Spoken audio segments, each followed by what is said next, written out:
Welcome to Less House More Moolah podcast. I'm Laura Lynch, a certified financial planner professional and your host. For me, alternative or tiny living is more than just a lifestyle of minimalism or lower cost housing. It allows me to live a life aligned with my values. And as of October 2024, it also allowed us to become 100% debt and mortgage free. If you are looking for alternatives to the conventional path because you want to be more financially resilient and kinder to the earth, you have found the right podcast. So hit that subscribe button because new episodes are out every Thursday. Well, Mikael and Heather, welcome to Less House More Moolah podcast. I am so thrilled that we get to talk to you about your tiny home story since you're sitting in it right now.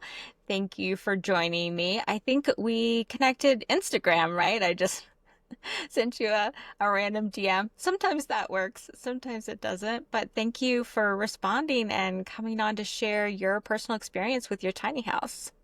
Absolutely. Thanks for having us, and thank you for having this podcast. I've learned a lot from listening to other tiny home dwellers. Yeah, happy to be here. Mm-hmm. Thanks. So Yeah. let's go back in time. Would you kind of tell us what your life was like before you had your tiny house? Yes, absolutely. You want to take this one? Sure. So yeah, we were living in Los Angeles, and we both had sort of regular 9-to-5 jobs, and we were renting an apartment, and we realized that so much of our money was going to rent, and it just felt like this loss of equity constantly. And so I think you saw some tiny house things online. Yeah, it was around 2013. So it was like when tiny houses kind of first caught wind, or, there was a lot of excitement around them. The tiny house shows were coming out. Yeah. And so at that time, we decided to move from Southern California to Northern California.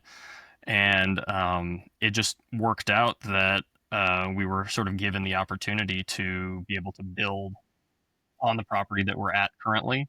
And we decided, let's just totally upend our lives. We quit our jobs. We moved up here. We started a company, and we started building a tiny house. And we learned a lot along the way. It was certainly a process. We built the whole thing ourselves with the help of some friends, except for a couple of things. We hired out for the plumbing, and we hired out for some of the detail things, the tile work. But other than that, it was Heather and myself swinging hammers and putting the whole house together. And we had some friends that would come over and help us. So it was a fun process. Yeah, but I'll backtrack slightly because when it's summarized like that, it sounds like it was smooth sailing, and It was all smooth It sailing. Nothing was. bad happened. Everything was easy. It was a lot. So first of all, we realized, I think that we spent $32,000 in renting our apartment in LA in 2 years, and Which now would be very inexpensive. oh, exactly. Now that doesn't sound so bad, but it was like once you see those numbers and you just realize if you continue on that trajectory, you're just continuing to dump that money. It didn't make sense because we were really far from friends.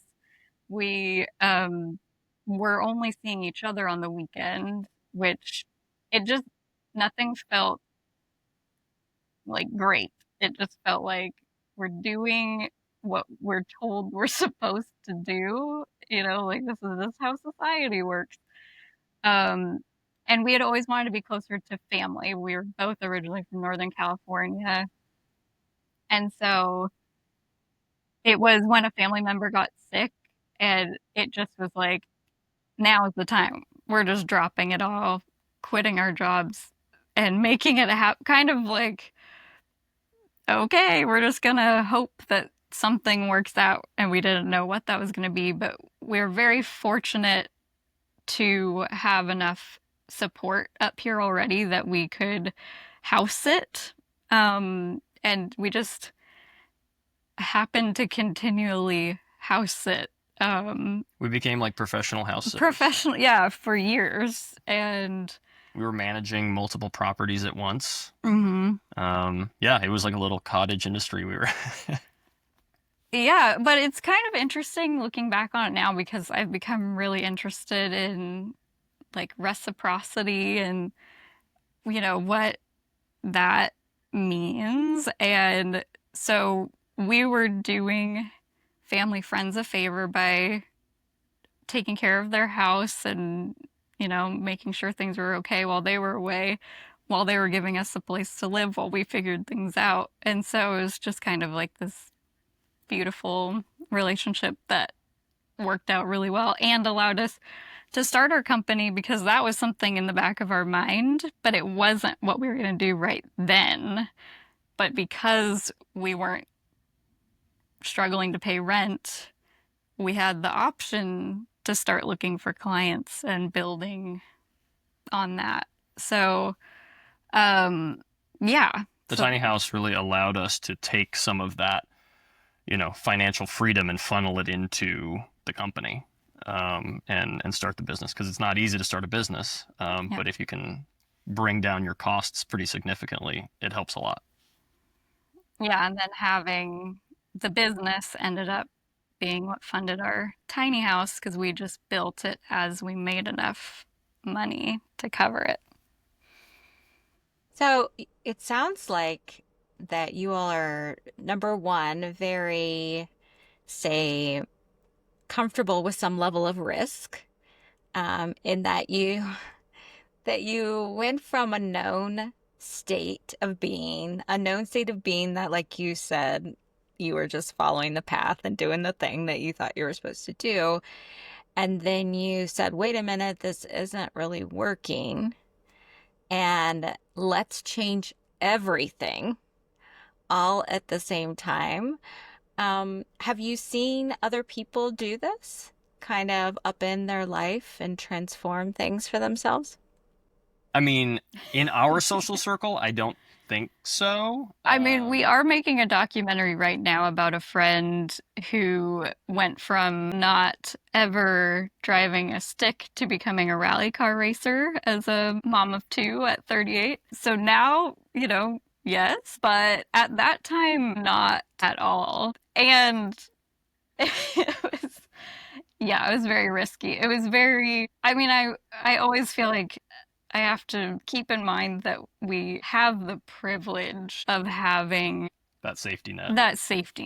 That we knew we wouldn't completely fall. Like we could get close to the bottom, but that we could climb out.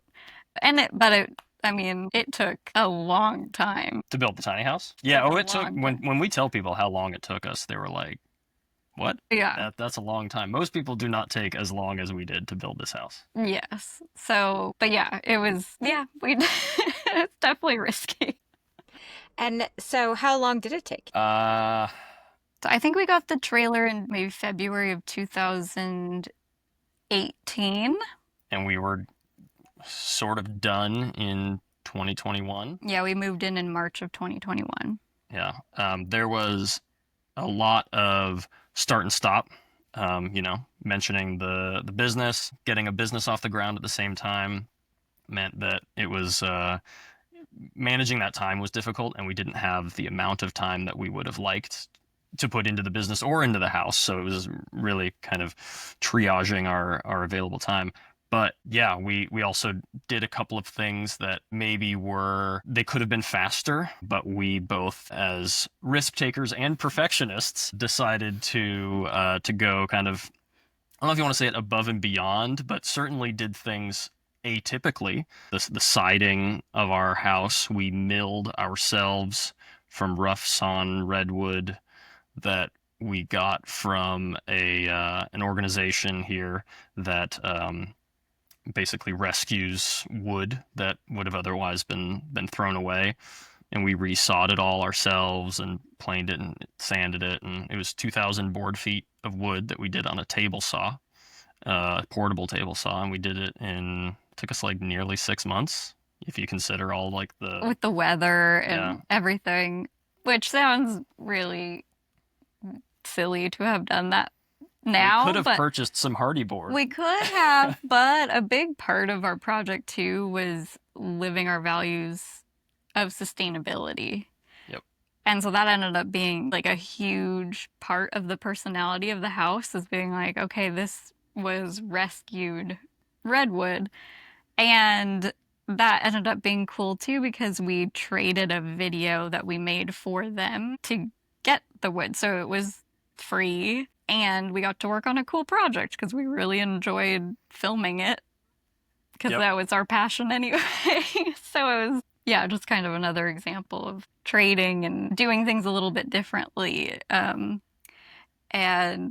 yeah, so that part did take far longer than siding normally would have. Yeah, we don't want to make people scared about building a tiny house. You can do it quickly. Yeah. We just didn't. Yeah, but I think that this is so inspirational because it does take longer sometimes to let things show up in your life via serendipity, relationships, what have you.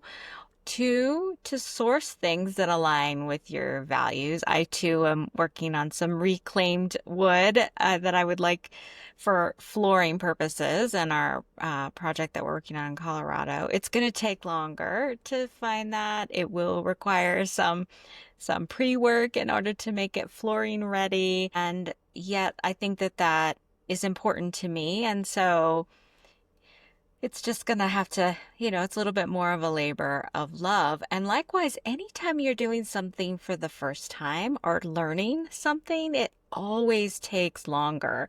So I'm working on a project here where we're going to be doing adobe building. This is new to us. It would be so much easier to frame it up, right? Because we could be doing that every afternoon a little bit. But when we start doing something that is new to us, the hardest part is getting started. Then you've got to learn all the things, and it really takes time. So how did you all maintain your motivation, being that you had a pretty comfortable place to stay, right? Because you're house sitting.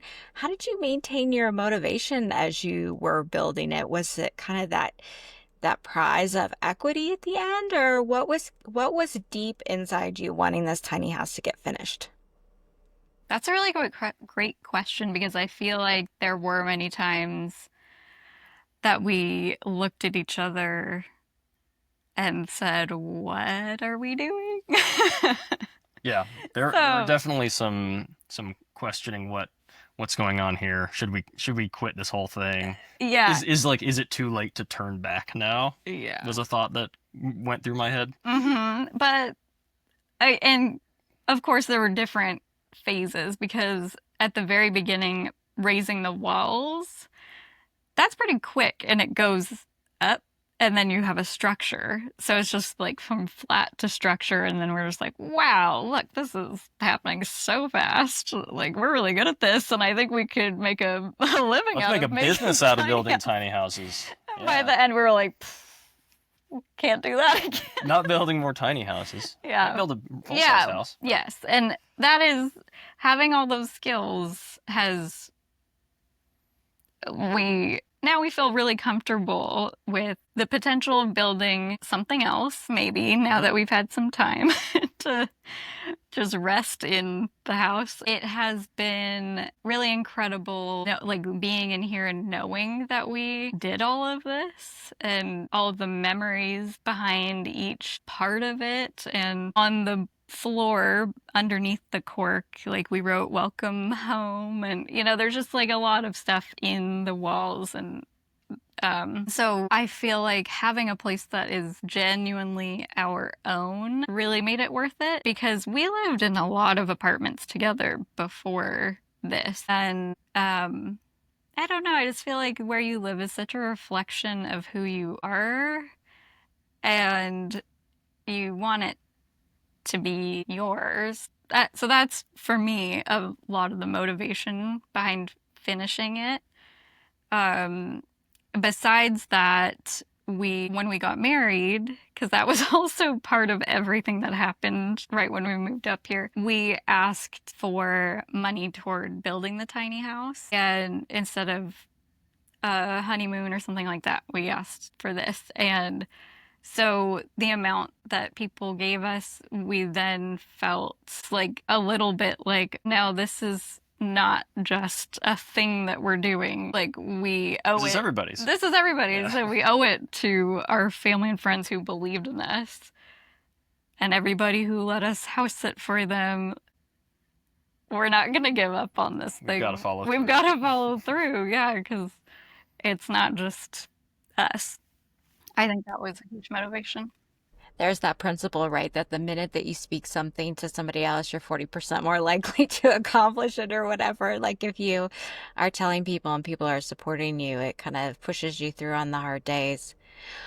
Would you mind sharing some comments about how your relationship weathered building a house together? Hey, you know how in the tiny and alternative living community we're always talking about parking challenges? Well, Eric and I want to help with that. This is why we're opening up 2 parking spaces on our land in northern New Mexico. In addition to the amazing scenery, hiking, rafting, exploring, and the cool artist community, you will have access to the shared resources to fix any problems you might have encountered on your rig. For all the details on parking and problem solving, check out episode 88 of this podcast and then go to altamericandream.com to send us a request for parking. Oh, yeah, totally. Do you want to take this one? Oh, okay. How? I was just trying to think of how. I mean, it was certainly a amazing team building project, Absolutely, right? yeah. You're really in the trenches with another person when you're building a house with them. I mean, there were difficult times during the building of the house where we were like, upset with each other about whatever. But I mean, overall, I think it was a super net positive experience.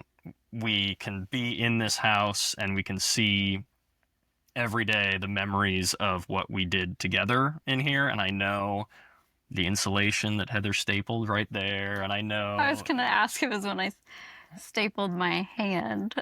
that was a difficult time. That was a difficult time. Yeah. Yeah. Well, I think so. What the reason I was saying, I don't know how deep we want to go into this, but we experienced a miscarriage in the midst of all of this, and which was shortly after that's when I stapled my hand because I was like not present. But it feels like having the tiny house to work on was a really good mind shift. A distraction. It was a good distraction because we were still like building something together, and then it made it that much more meaningful, I guess, when we were pregnant with Finn, when we were like ready to move into our finished house, and then this became his first home. He's only known the tiny house, and we brought him home from the hospital here. So it's working on it together has been like, I don't know exactly how to say it, but like so much of our lives together has been building this tiny house. It's true. So ups, downs, overall extremely positive. I think made our relationship stronger. What I've noticed in building stuff with my husband is that we see things just so differently in terms of process, or our filter, our life experiences play out in such different ways. And it becomes very clear in the most simple of things, like how you measure something or how you put something together or whatever. You operate from 2 different places. And so then you can kind of like learn that lesson and say, hey, this is true in the rest of our life too, that we're probably always going to see things slightly differently or approach things slightly differently. And how can we leverage that strength there and combine strengths instead of saying, you look at it wrong, Yes, there were definitely instances of that, especially because I'm so tiny. Like there were times when the normal way of doing something wasn't working out and we were getting frustrated, and then we were like, well, let's just try it this way instead. And then it ended up being, it looked better or something, Yeah. So it was like a lot of trial and error. And I think we complement each other with the way that our brains operate. So Michael's very like engineer minded, and Pragmatic, yeah, logic. yeah. And I'm more like the dreamer. So I'll be like, She's the what if design. it's like this? So then I'm like, how do we do it? So it's cool because we can kind of talk things out, and then he can figure out how to make the dream reality. Yeah, she can have the dream, and I can watch 1,000 YouTube videos. Yeah, it's perfect. So let's talk about making or expanding a family inside of a tiny house and like how you thought through that. Because it's maybe a little counterculture, right? To then expand your family in a tiny house. A tiny house is we often viewed for one or two people. So how did you think about that? And it sounds like it was very intentional and you brought it's been Finn's only house.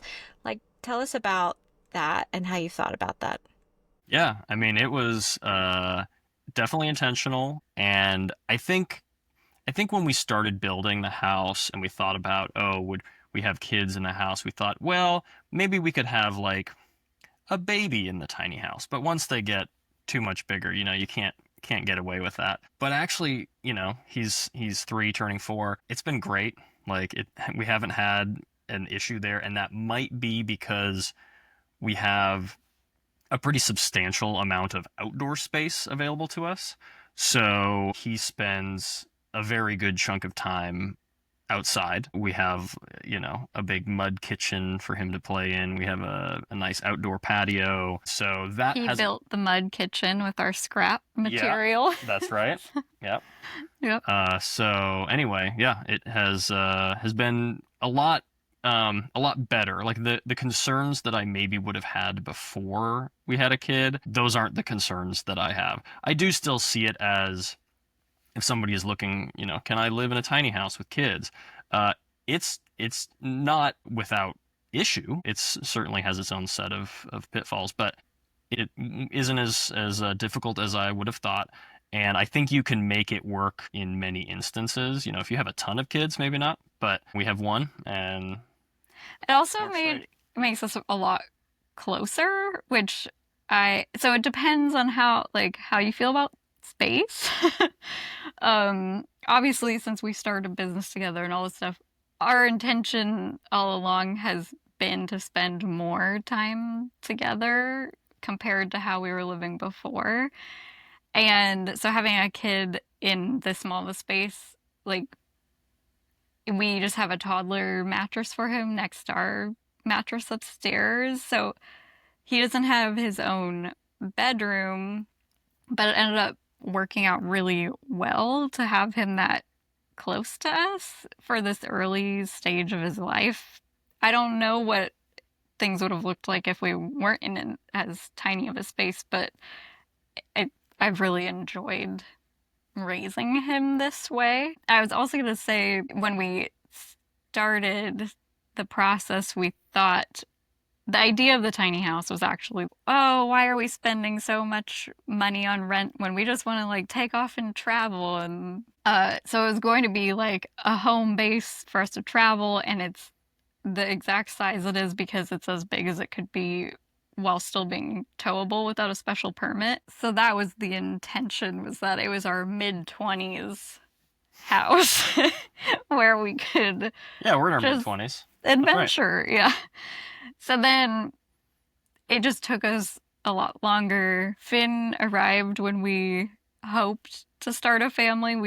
That's when we also finished the tiny house. So it became like our starter home for our family instead of being our adventure house. I think it's just going to have like different phases because eventually we hope to turn it into our office too. It might be our son's guest house at some point. I don't know. Yeah, exactly. It could be his first place. So, yeah. That's interesting how a tiny home can serve, multiple functions and maybe become something that can be passed down and serve for a future housing need housing's not getting any easier to figure out. So I love that. And so I want to go back to what you were saying about it was going to be your home base and you were going to travel from there. And what has the tiny home offered you in terms of flexibility and freedom since you have actually just sort of rooted in there? What has it done for you in terms of having choice in your life?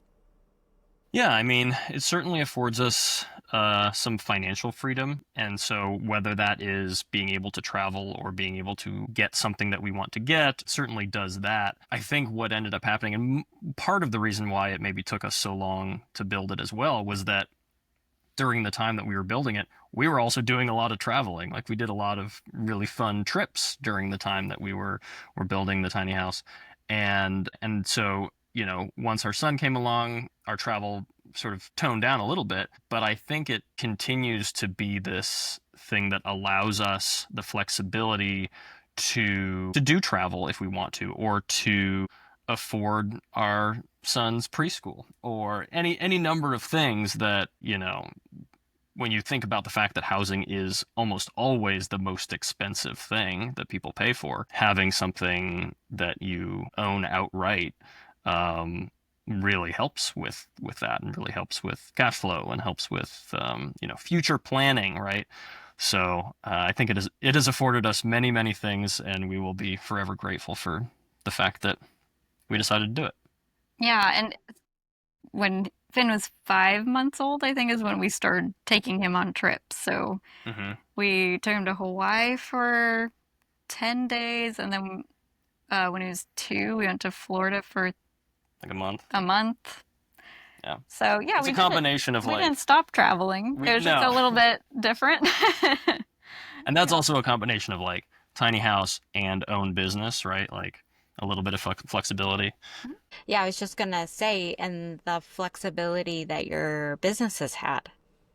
Absolutely, yeah. So that was a little unexpected, actually, because we didn't think when we moved up here that we would be starting a business. We anticipated moving up here, we were going to house sit for a month, and then we were going to find jobs, full-time salary jobs in the Bay Area. And then we started getting some freelance work, and that kind of snowballed, and we realized, we turned to each other at some point and we said, can we just like turn this into a business and keep doing it? And we decided to do that. And 10 years later, we can look back at 10 years of us saying, wow, we've had this company for 2 years. Are we still going to make it? Wow, we've had this company for 4 years. Are we still going to make it? And we had so many times we were like, oh, I don't know. I don't know. And then we'd say, but I don't know. We've said that so many times. I think we're still doing okay. Like, we're still making it. Mm. So, yeah, it certainly helped. And how do you think about that in terms of what we're seeing? Maybe this gets into a little bit of nerdy economic type stuff. Are you paying attention to what's going on with white collar layoffs and that sort of thing? Like, how do you think about your career? Do you feel like that this self-employment piece or having built a business yourself was like a really unexpectedly smart move? Yeah, I mean, Mhm. I will echo everything you just said, but I'll also say I'm real glad that we learned a lot of blue collar skills. Yes. Well, yeah, because now Michael's very passionate about solar. Lately, I keep saying that's probably a good thing to continue being interested in Yeah. because, that's yeah, absolutely. There have been times when just like the cost of healthcare and all that as a self-employed person was rough, and there were times where we thought we just should get back to having regular jobs, but then we'd hear how long some people that we know would be out of a job, and there was instability in both cases. Like with our business, it was kind of just like there might be a little bit of a dip, but it would come back. Or with the pandemic, a lot of the work we were doing was filming conferences and things, and that overnight was gone.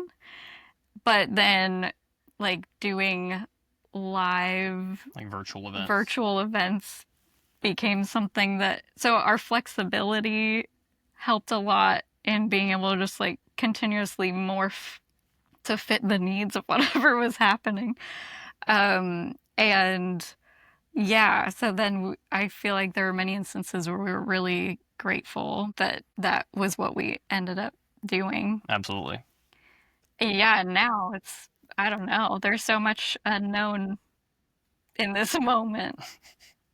I feel like that you all are like living examples of what I've been saying for 2 years now. Like, check the box on the housing, get that out of the way because life is freaking complicated and navigating what's going on with labor market shifts and rising costs and all of the demands that we have on us is enough. It's enough to worry about without having to worry about the roof over your head and focus all of your energy there. And having one employer is a risk, whether we like to think of it that way or not. I think a lot of people are realizing that when you have one customer, which is your employer, it is a risk that you're taking. And when your entire family's safety and well-being by the roof over their head is dependent upon that one employer, that can put you in a tough spot sometimes. And your ability to cultivate those skills and those competencies by building your own house makes it so that you're primed and ready to help out in your community or to help someone else build a house or to build a house and sell it or to install some solar, whatever. And that is just so good to have that multi-level competence in today's environment where we do see shifts and what's going on with what work is out there and what's available and what's paying well. Yeah. Yep. Absolutely. Very true. So I don't want to miss the reciprocity element, Heather, because you brought it up, and I think it goes into the idea of community and sort of barter and trading and mutual support and all those things that we need more of in this world. So would you just talk a little bit more about your thoughts on that since you brought it up? I would love to. This has been like the theme of my year.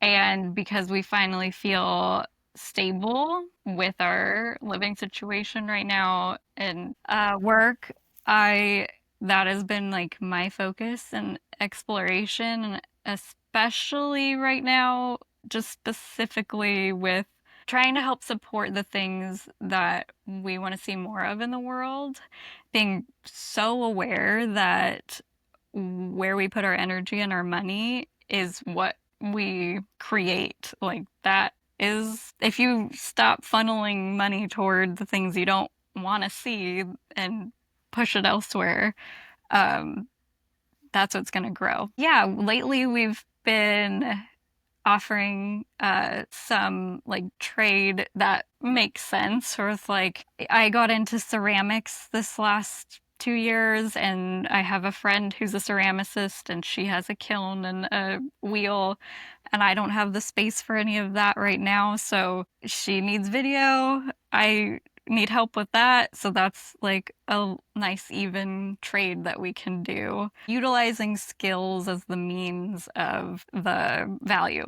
We have to test it out because it's kind of it's not a new way of doing things, it's an old way of doing things. I feel like the tiny house was a really good experiment with that. But just right now, with everything going on, it just feels like the time is ripe for leaning into that harder and yeah, building community. And it's been really exciting and fun. And I feel like it's become more of like a micro view and becoming like way more local and being around the people who are in this community more and helping each other out more has been really nice. I feel like because of the internet, we've all kind of gotten used to communicating from afar. And even just a week ago, we finally met Robin in person. She was the gal in West Sac who got tiny houses legalized. That she worked on that for 4 years. and they had a party about it. So we went down and got to meet her and talk in person, and, realizing that we can grow our community more and accomplish more. Like, so anyway, that has been a huge goal of mine lately. It's a beautiful concept that I studied some in my permaculture class that we took. And there's this concept of time banking where you're exchanging services or goods. And it's a way that we can push back against capitalism in terms of skipping out on the taxation at every level of the transaction, and the way that we can be more supportive within our own communities and develop those relationships. And our relationships are a really important part of our wealth picture, because those relationships are, as you all have proven, super supportive of you being able to build a business and build a family and build a house and all of those things. And there's no dollar amount you can really put on that, but it was a great privilege, as you said, and you created a life out of having those relationships. And so we all can look around and find what relationships that we can support and we can be supported by, and use that to hone into our smaller community and be better able to weather whatever is yet to come. Yes. Well said. Very true. Yeah. It really does feel like we're on the precipice of huge change, and it feels like Something's got to change. something should definitely change. But yeah, when you see the joy and the beauty in connecting with community, and just then it makes it all feel like, oh, there's hope and there's something we can work toward here. Yeah, definitely. So tell listeners where they can find you, follow you, and the work that you all are doing. Yeah, absolutely. So we're recently on YouTube, Wilder Tiny Home. We have one video up so far, but we have captured most of the build process and are going to start slowly ramping those videos up. Wilder Tiny Home is also our Instagram handle. C-Stand Productions is where our video is. That's SEASTAND, and then Productions. Yeah, I think that'll mostly be our documentaries. So we'll see what comes from that. There's lots of things I think are on the horizon. Yep. Yeah. Michael and Heather, thank you so much for sharing your story and kind of getting into the depth of the meaning behind it. You're very inspirational, and I love the optimism that you have for what changes we might see in the world, and the way that you've really designed your life around a world that you'd like to see. So thanks for sharing that. Thank you for having Laura. us. Yeah, I appreciate it. Less House More Moolah podcast is created, hosted, and produced by me, Laura Lynch, here in my tiny house. I'm so grateful to you for being along on this journey with me. We are not alone in wanting to live a life that is more gentle on our earth and provides us with financial freedom. So when you have a conversation with someone else considering what alternatives are out there, make sure you share this podcast with them. Let's bring them along with us. Please see the show notes for an important disclosure regarding the Tiny House Advisor LLC in this episode.